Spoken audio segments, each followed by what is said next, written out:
September 12, 1952. Flatwoods, West Virginia.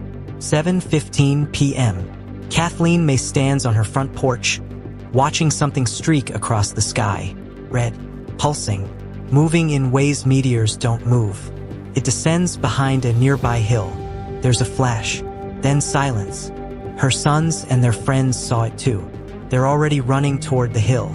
She grabs a flashlight and follows, bringing Eugene Lemon, a 17-year-old National Guardsman who lives nearby.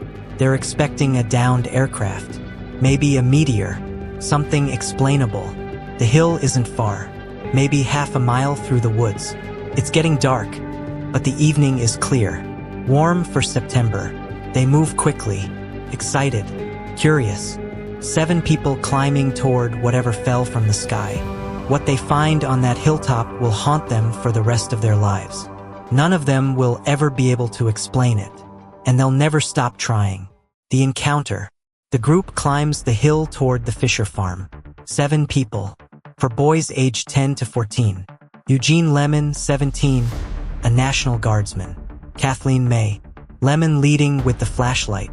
The air smells wrong, metallic, suffocating, like burning metal and sulfur. The May family's dog runs ahead, barking, then stops. The barking becomes whimpering. The dog turns and bolts past them, running home. They reach a clearing near the top. Something glows in the darkness beyond the trees. Pulsing red light, sphere-shaped, about the size of a house. Lemon sweeps the flashlight across the field. 2 eyes reflect back. High up, maybe 10 feet off the ground. The beam settles on it. Kathleen May's description, given to police an hour later. It had a blood-red face, orange-yellow eyes that glowed, a dark, pointed hood extending behind its head. The body was dark and shaped like a man's torso, but huge, at least 10 feet tall. It seemed to be wearing a green dress that flared at the bottom. Eugene Lemon. It had thin, skeletal arms. No visible legs, just that pleated lower section. When my light hit it, it made a hissing sound and started floating toward us. The smell intensifies. Eyes burning, throats constricting. Someone screams. They run, all 7 of them, stumbling down the hill in darkness, not stopping until they reach the May house. Kathleen calls the sheriff. Eugene vomits on the porch, the first of many times that night. The response. Sheriff Robert Carr arrives later that evening. He brings a deputy. They climb the hill with flashlights and weapons. They find the clearing. The smell is still there. The sheriff and deputy report it. Vegetation appears flattened in 2 parallel lines, like skid marks. Something was there. The glowing sphere is gone. They search the area, find nothing conclusive, but the smell persists. Chemical, industrial, wrong for a wooded hilltop. Sheriff Carr is a practical man, a veteran law enforcement officer. He's seen car accidents, plane crashes, industrial spills. He knows what things smell like. This is different. He can't place it. By midnight, all 7 witnesses are experiencing symptoms. Nausea, throat irritation, swollen lymph nodes, vomiting that continues for days. Eugene Lemon requires medical treatment. His symptoms persist for weeks. Medical records document the physical reactions. Whatever they encountered on that hill, their bodies responded to it. This wasn't imagination. This wasn't mass hysteria. Something left measurable effects. The pattern that night. Flatwoods wasn't isolated.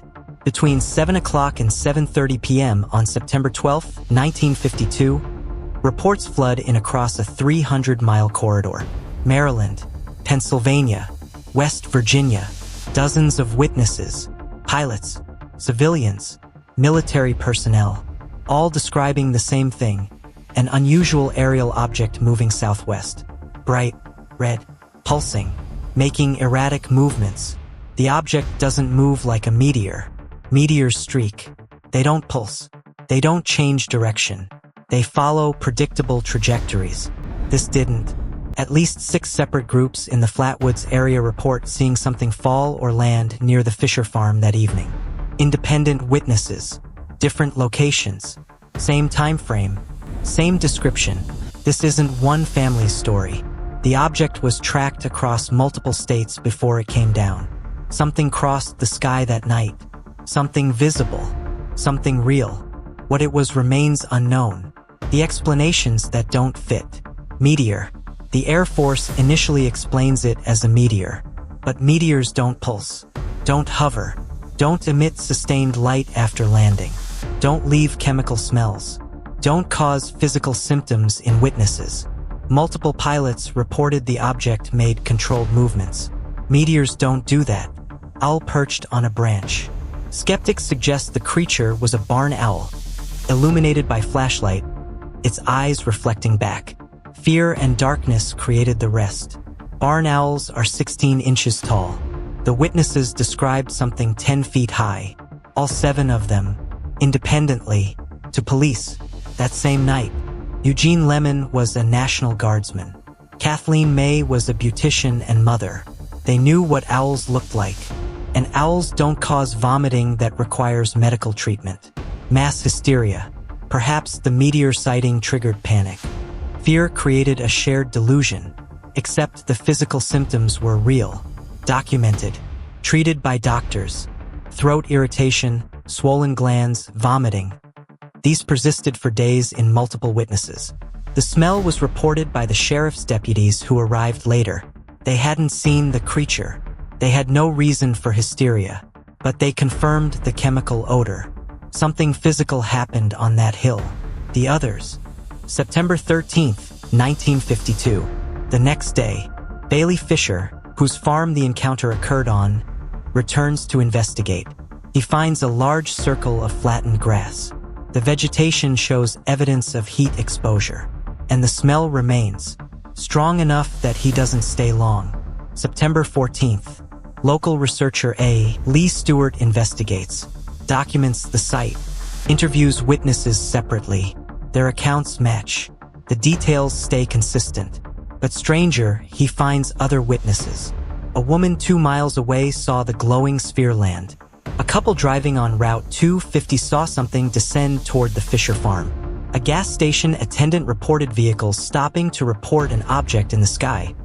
All around 7:15 p.m. More people saw something than came forward initially.